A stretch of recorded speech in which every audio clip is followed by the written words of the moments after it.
Hey guys, it's Dana with Hydro Hippie, and today I'm going to walk you through propagating, chopping, and propping of a monstera deliciosa. She's in my sink. She's huge.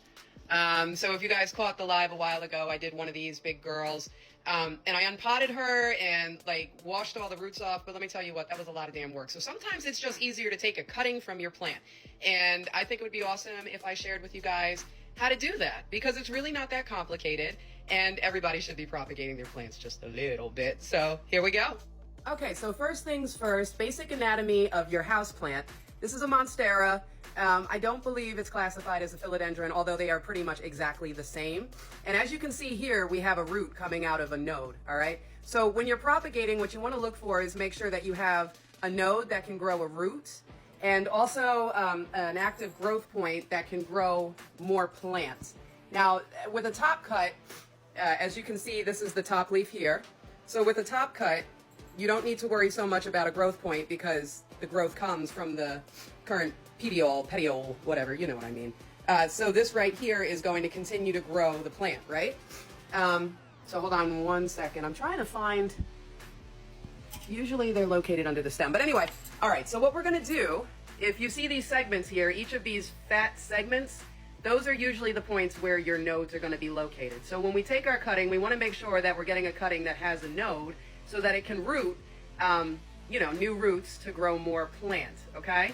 So technically, if we wanted to, we could take a cutting here, here, and back here, and all of these will grow more plants. All right, hold on. Oh my God, the insanity of this video. Anyway, all right, so now we have our cutting, right? So what do we want to do? We want to give this about 30 minutes out in room air just to let this cut callus over. And it's basically like when you cut yourself, it creates a little scab, and that just prevents any infection from getting inside of the stem and making your cutting sick. And the further down you can cut on the segment, the better. Let me see if I can set this down real quick. The more space you have here, if rot should start to set in on the stem itself, the more space you have is the more space you have to remove infected tissue without it getting close enough to your root node or your new growth node. So she should be okay. I'm not really worried about it. Monsteras are super hardy.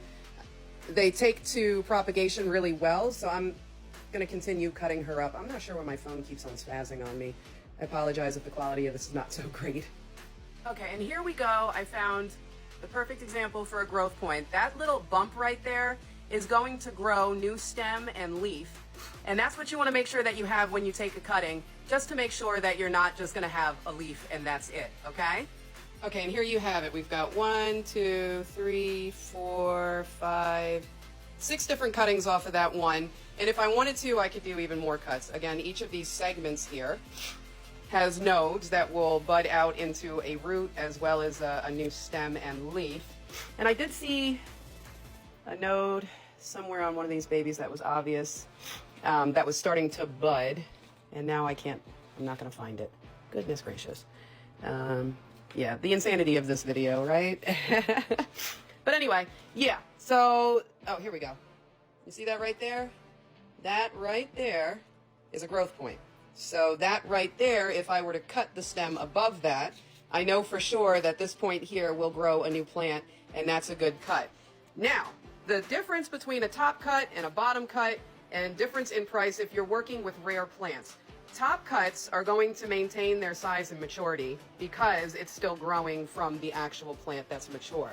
When you take a cutting, a propagation, and it's like a mid or a butt cut, as they like to call it, that plant is going to start over from scratch. So you're going to have immature leaves come up, and that's okay, but that's why those plants are usually cheaper than your top cuts, because your top cuts are going to have much bigger and mature leaves. So that's pretty much the basics of propagation for monstera and philodendron, pothos. It's all pretty much the same. What I'm going to do now is let these guys dry out for about 30-45 minutes. They will not die sitting out like that. And then we're going to make sure to wash off these roots real good, cut back any of that rotty looking tissue. Excuse me. And we're going to pot these beauties up into some leca and watch them grow. Quite excited. I hope you guys learned something new today and enjoyed my countertop. All right, have a great day.